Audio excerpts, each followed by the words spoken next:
The Story of an Hour. Kate Chopin, 1894. Knowing that Mrs. Mullard was afflicted with a heart trouble, great care was taken to break to her as gently as possible the news of her husband's death. It was her sister Josephine who told her, in broken sentences, veiled hints that revealed in half-concealing. Her husband's friend Richards was there, too, near her.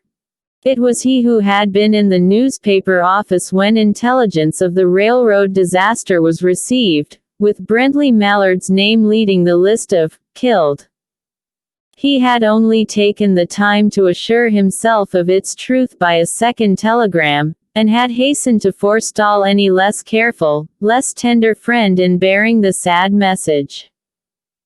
She did not hear the story as many women have heard the same, with a paralyzed inability to accept its significance. She wept at once, with sudden, wild abandonment, in her sister's arms. When the storm of grief had spent itself, she went away to her room alone. She would have no one follow her. There stood, facing the open window, a comfortable, roomy armchair. Into this she sank, pressed down by a physical exhaustion that haunted her body and seemed to reach into her soul. She could see in the open square before her house the tops of trees that were all aquiver with the new spring life.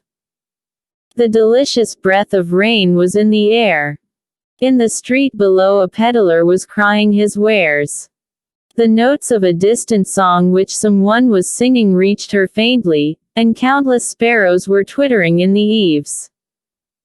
There were patches of blue sky showing here and there through the clouds that had met and piled one above the other in the west facing her window.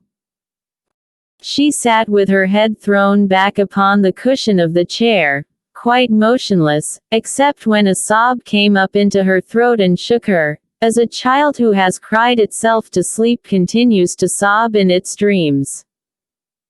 She was young, with a fair, calm face, whose lines bespoke repression and even a certain strength. But now there was a dull stare in her eyes, whose gaze was fixed away off yonder on one of those patches of blue sky. It was not a glance of reflection, but rather indicated a suspension of intelligent thought. There was something coming to her and she was waiting for it, fearfully. What was it? She did not know. It was too subtle and elusive to name.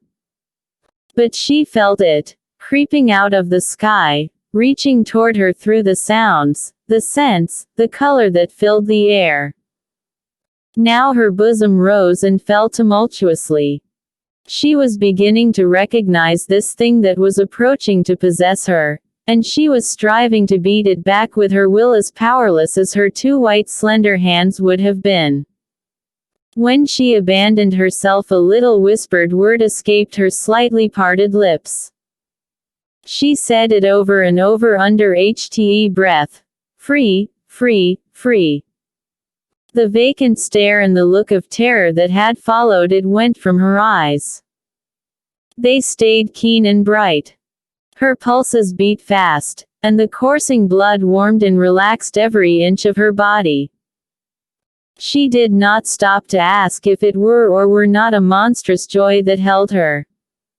A clear and exalted perception enabled her to dismiss the suggestion as trivial. She knew that she would weep again when she saw the kind, tender hands folded in death, the face that had never looked save with love upon her, fixed and gray and dead. But she saw beyond that bitter moment a long procession of years to come that would belong to her absolutely. And she opened and spread her arms out to them in welcome. There would be no one to live for during those coming years. She would live for herself. There would be no powerful will bending hers in that blind persistence with which men and women believe they have a right to impose a private will upon a fellow creature. A kind intention or a cruel intention made the act seem no less a crime as she looked upon it in that brief moment of illumination. And yet she had loved him sometimes. Often she had not. What did it matter?